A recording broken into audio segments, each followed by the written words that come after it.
Hey guys, welcome back to our YouTube channel and thank you so much for joining today. If you are new here, please do not forget to subscribe. Subscribe to our YouTube channel and support the movement. It's very important to us, guys. Today's video, without wasting more time, we are going to talk about if you can actually study in Canada, work part-time or full-time, and pay your own tuition fee.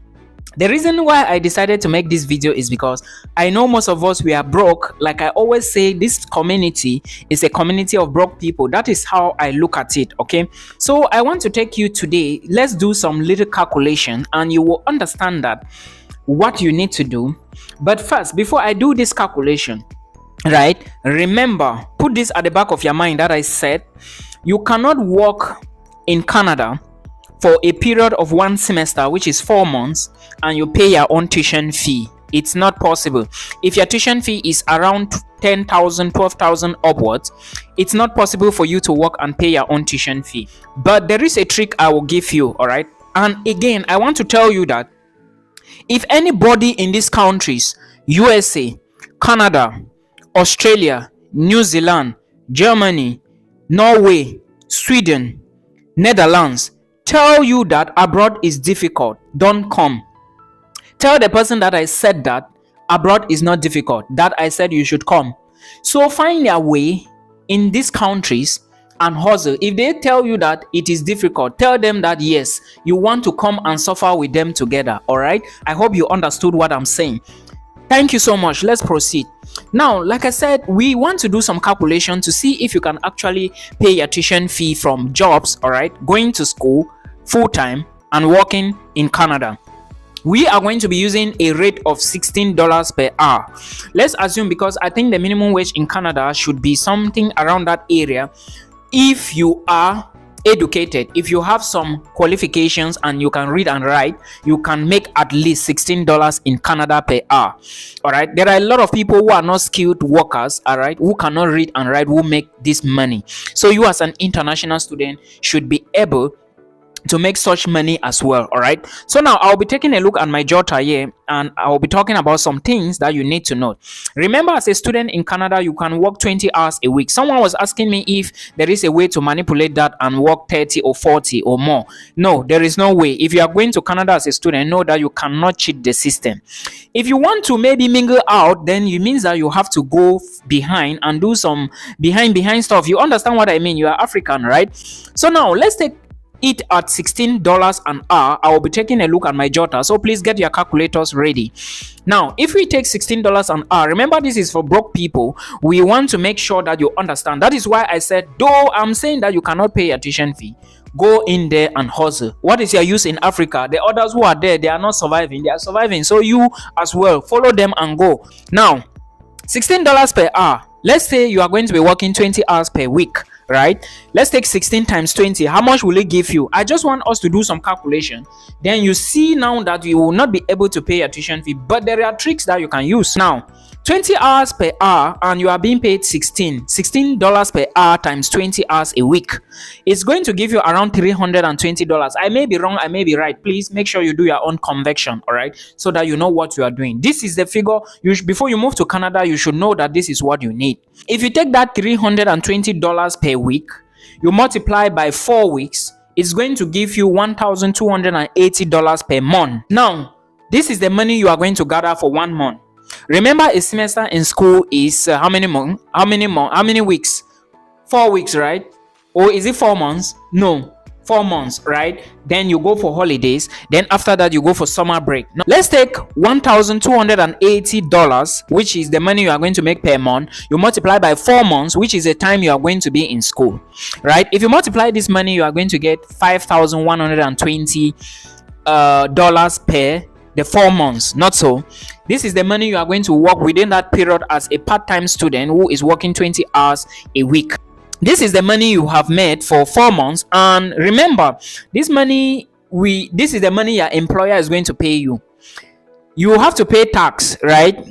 And tax in Canada should be, I don't know how much the tax is, but it should be somewhere between 14, 15 and 16%. Let's put it that way. And if you calculate 16% of this tax, we should maybe removing around $816 from that 5,120 you made for that 4 months. So you will be left with how much? If you multiply that, you will see that you will be left with around $4,300 Canadian dollars, all right, for the 4 months after paying your tax, in case you are paying around 14, 15, 16%. Remember, different provinces in Canada has different tax rate.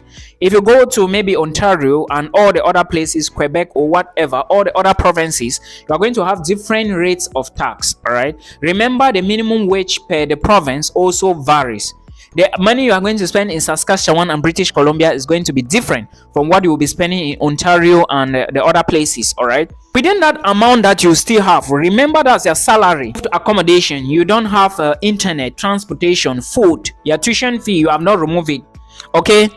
Now let's take a look at all of this, excluding tuition fee, because I would just want you to understand how it is. But again, while watching this video, put at the back of your mind that you have to go in there and hustle. You don't have any use in Africa, so don't worry, guys. It's just a joke, anyways.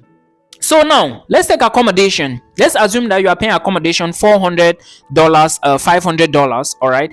Let's assume that your accommodation is $500. Now, accommodation $500, internet maybe between the range of $50 to $80. All right. Just do your rough estimate or rough calculation. You are going to see what I'm talking about. Then transportation, maybe 200 or more. Then miscellaneous, all right, maybe at the end of the day you are going to spend maybe $800, $900 or $1,000, right? Remember, you are removing that $1,400 from that balance that we had, that was $4,304. Now if you take it out, you will see that this amount, this $900, is for 1 month. Then you multiply by 4, it's going to give you around 3,600. All right, around 3,600 or something between that range. Like I said, just do your rough calculations and let's see how it works. Now, if you remove 3,600 from the initial balance that was left, which was 4,300 and something, you will see that the balance that is left at the end of the day is going to give you something around $1,900, $1,000, 1,100. Between this range, it will not go more than that. All right. After removing everything for the 4 months duration, I hope you understand. Now, the balance you are left with, how much would that be? Let's just assume that you are left with $1,000. Have you seen now? It means for the entire duration of 4 months, you will be saving $1,000. Remember, if you can manage like me, all right, if you can work hard like me, then you are going to save more. I hope you understand. Now, we are just doing a rough estimate for a normal hustler, a hustler who is not tough enough to hustle more, right? Because there is hustle. This hustle is in different ways. We have ways that we are going to be doing the hustle. Now, look at it. You have $1,000 left. Is that the money that you are going to use? Now, are you going to use this $1,000? Because I was talking about feeding and accommodation and transportation and internet. You can minimize that, all right? Depending on your expenditure, you can minimize that. And for sure, someone like me, I don't think I can eat more. If I eat in the morning and maybe around 9 a.m., I may eat again only by 4 p.m. or maybe 5 p.m. If I'm home, all right, then maybe I'll only eat again the next day. So it depends on feeding habit, lifestyle, and all the rest. Let's assume that out of that money, we have 1,000 left. That money, can it pay your tuition fee? That is the money. Like, for example, some of my students, their tuition fee are going to be paid per installment, 6 installments and all the rest. Those of you following my Facebook page, you already know. So I think one of the installments, some of them will be paying like 1,600, some of them will be paying like 1,800 every month for a duration of 6 months before their tuition will be completed. That's why I always tell you that when you are about to study in Canada, you should be putting your tuition fee into consideration, because you shouldn't go and take a school that is $18,000 per year, $25,000 a year. How do you intend to pay that? There is no way, right? Yes. So if you have that $1,000, that's the money now you are saving. Remember, you have not paid your tuition fee for that. You have not paid your tuition fee. In case you were paying instrumental, you have not paid it. Not so. Yes, but for those of my students who I actually gave them offer letters, they can pay this money. Yes, they can pay this money. Even if you are paying $2,000 per month, you can pay this money.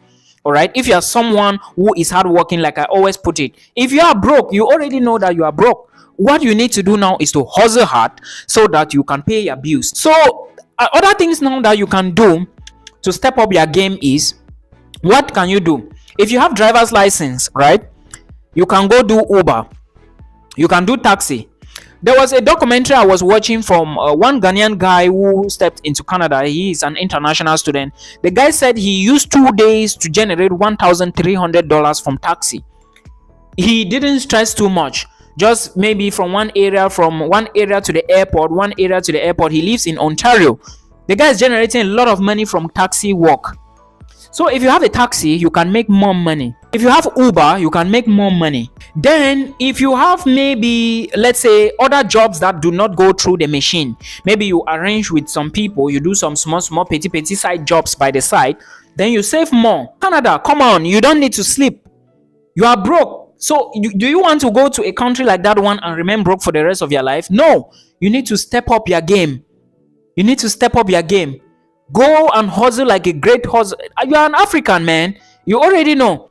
Apart of these side jobs you are doing, you may even be a social media influencer. You can make money from YouTube. You can make money from Facebook, Instagram. People are making a lot of money. If you can, like their side hustles, they can give you small dollars. No problem. Even if it's $100, it's not small. You can ship things from Turkey. This is now a trick most of you don't know. When I was doing my master's degree, I used to ship goods from Turkey and I sell. I even sent to some people in Canada, they sold it and ate the money, but no problem, we are still moving. You understand? So you need to constantly be thinking. You need to be thinking. I'm just here to motivate you that you have to take a bold step. Take a bold step so that you can improve. Your parents are waiting, your siblings are waiting. There are people who look up to you. Others look up to me for this content. For you watching me, some other people look up to you for financial help, for family stuff. You already know. I also feed people in the family. You as well, you are feeding people, so you don't need to sleep.